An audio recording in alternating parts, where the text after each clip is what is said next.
চলো কিছু আইসক্রিমের কাঠি আর মোল্ডেড দিয়ে আমরা আজকে আম বানাই। কি ভাবছো, মাথা খারাপ হয়ে গেছে নাকি? আরে না না, চলো দেরি না করে ভিডিওটি শুরু করি।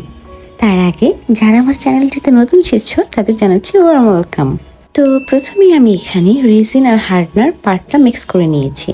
এরপর আমি এখানে ছোট ছোট বলের শেপ করে নিয়ে তারপর সেটাকে আমি আমের মতো করে দেখতে বানিয়ে নিচ্ছি।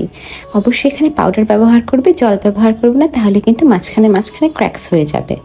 এইখানে আমি টোটাল 3 ধরনের আম বানাচ্ছি। একটা হচ্ছে পুরো আস্ত আম, তারপর একটা স্লাইস করা আম, আর একটা হচ্ছে আমাদের কিউব করে কাটা আম।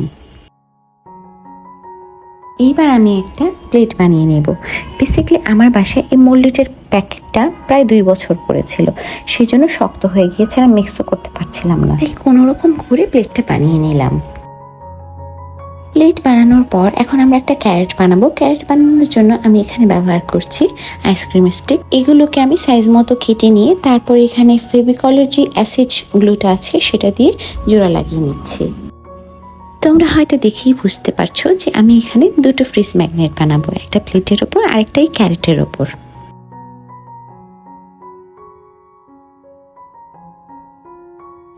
এই তো আমার ক্যারেট আর আমগুলো কিন্তু এখন একদম পারফেক্টলি রেডি।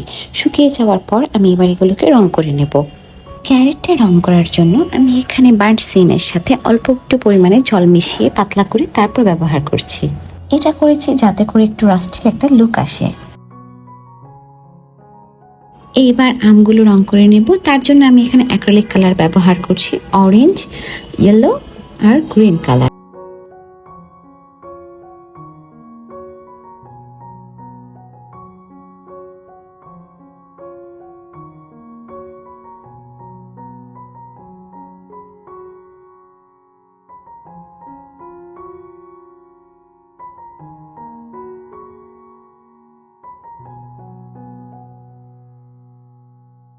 আর রিয়েলিস্টিক লুকের জন্য কিন্তু ডিটেইলিং অনেক অনেক ইম্পর্টেন্ট। যেমন এখানে আমের যে স্লাইসগুলো আছে সেগুলোর নিচের পার্টটা কিন্তু অবশ্যই গ্রিন কালার দিয়ে ফিল করে দিতে হবে, না হলে কিন্তু একদম রিয়েল দেখা যাবে না। তো আমাদের এখন সব কিছু ড্রাই আউট হয়ে যাওয়ার পর অ্যাসেম্বল করার পালা। আমি ক্যারেটের মাঝখানে একটু ফ্লাফি করার জন্য সুপার ক্লে ব্যবহার করছি। সুপার ক্লে দিয়ে মাঝখানটা ফিল করে নিয়ে তারপর এখানে আমি নিউজ পেপার ব্যবহার করব।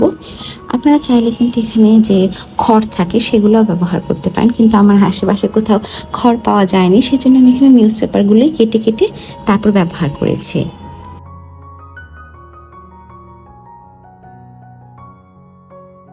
আর আমি এখানে যে একটা প্লেট বানিয়েছিলাম সেটার উপরেও আমি স্লাইস করা আমগুলো অ্যাসেম্বল করে নিচ্ছি। যতক্ষণে আমি এগুলোকে অ্যাসেম্বল করছি আপনারা প্লিজ লাইক, কমেন্ট এবং সাবস্ক্রাইব করে আসুন।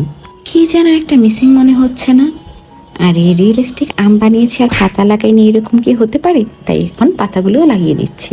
ব্যাস, এই তো তৈরি হয়ে গেল আমাদের একদম ইজি পিজি আমের ফ্রিজ ম্যাগনেট। চাইলে কিন্তু এগুলো রুম ডেকোর, টেবিল ডেকোর হিসেবেও ব্যবহার করতে পারেন। ভিডিওটি কেমন লাগলো আমাকে জানাতে ভুলবেন না। দেখা হচ্ছে নেক্সট কোনো ভিডিওতে। Till then, bye by.